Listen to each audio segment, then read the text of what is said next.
Alright, just came across, this is a young Florida box turtle on the side of the road. It's all closed up right now.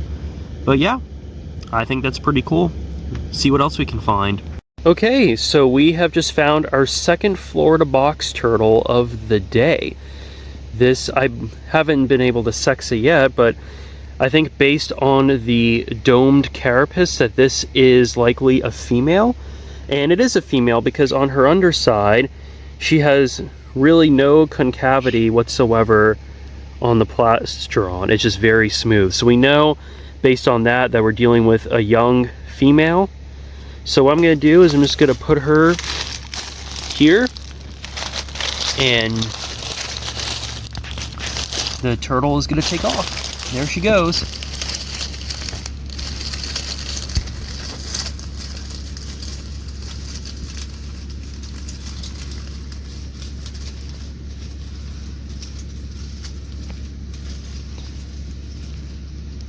Okay, we'll let her be and we'll see what else we can find.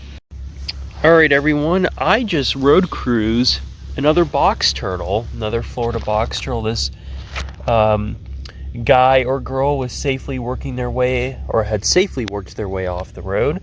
So yeah, that's 3 box turtles in the last 2 days. I think that's really, that's pretty cool in my opinion. And he's poking his head out right now. He's probably going to start, or she's going to start bolting. I think this actually might be a male.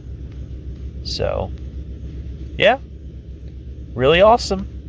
I want to eat some fresh pieces.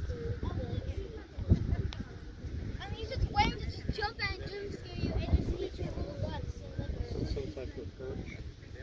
Just wait for someone to jump in and see. Got this big Everglades rat snake right over here. So, yeah, really profound orange coloration. That's what makes him very distinctive.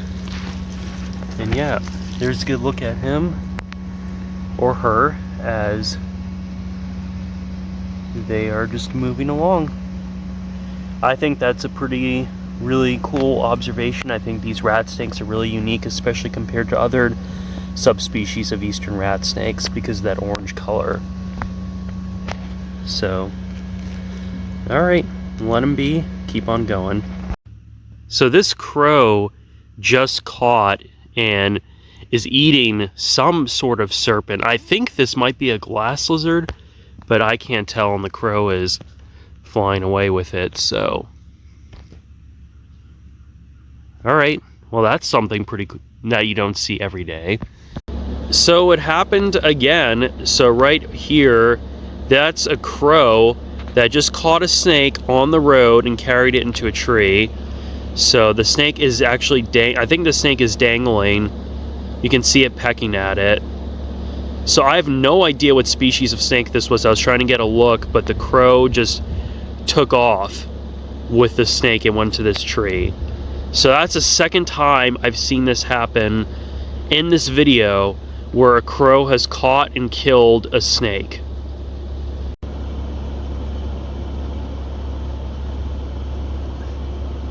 My guess is that this is probably a young cottonmouth, but I honestly don't really know. I'm zooming in through my binocular right now, so apologies for the shakiness, but there's a better look, I think, of it. Hey everyone, well, I'm just found this is a rough green snake. Unfortunately, very upset with myself right now because I just pulled off to the side of the road, had no idea the snake was there, and looked out and saw it squirming. I have unfortunately hit this snake. This is actually pretty tragic right now. I'm happy that I have finally seen a rough green that was alive. I don't think this snake is going to make it, unfortunately. So sometimes these things just happen. This was a really tiny snake that was on the road. I'm hoping he'll be okay, but I don't think this snake's gonna make it, unfortunately. But really disappointed with myself right now. I have hit a snake before and it was pretty upsetting, but yeah. these things happen. They're very rare, but they do happen. So basically, to kind of explain the situation and what happened and how I can learn from this mistake, I found the rough green like approximately right here. It was upside down, and you can see my tires there. So because these snakes are bright green and they blend into the grass so well, I think it was just on the side of the road, like probably here, and my tire just hit it. Again, this is really unfortunate. I hate that this happened. The snake was able to slither off. I'm hoping that I'll be able to survive, but I don't know. Just really disappointing. Rough greens are really cool snakes. It's my first one of the year, and that's what I do. It just, unfortunately, it happens. It's like, I think it's the second snake in my life I've ever hit. And yeah, you live and learn, I guess.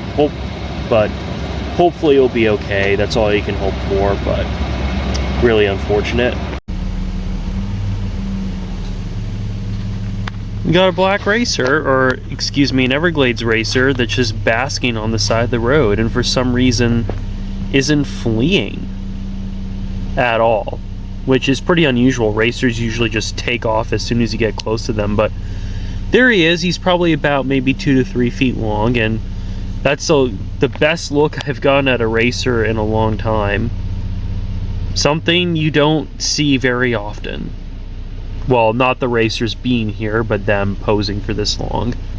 Well, on the side of the road right here, just enjoying this like 95-degree day, is a Florida cottonmouth who is fleeing at the sight of me.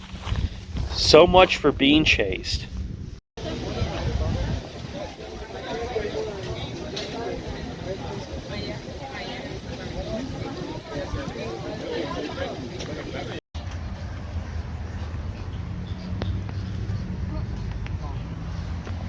So on this rock over here, that is a young Peter's Rockagama, and that is an adult brown anole right next to each other, where the Agama's about to run off.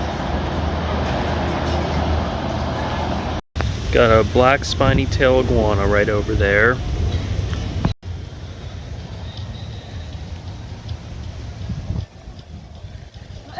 So I just found this is a brown anole that was literally in my kitchen. Get a closer look at this guy, and then probably the most common invasive species we have in Florida. We're gonna let him go and yeah, just get him out of my house. So right now it's the middle of the night. You can actually see there are house geckos that are outside. So there is what we're gonna do. Open the door here. There's a stack of 10 that this brown anole can hide underneath. So here's the anole in hand. He's pretty lethargic. And yeah, he just went right underneath the tin, so that's where he'll be. So back-to-back nights, I find a lizard inside of my house. This is a young tropical house gecko that was crawling on my wall. I'm gonna let this guy go outside, just like we did with the lizard last night.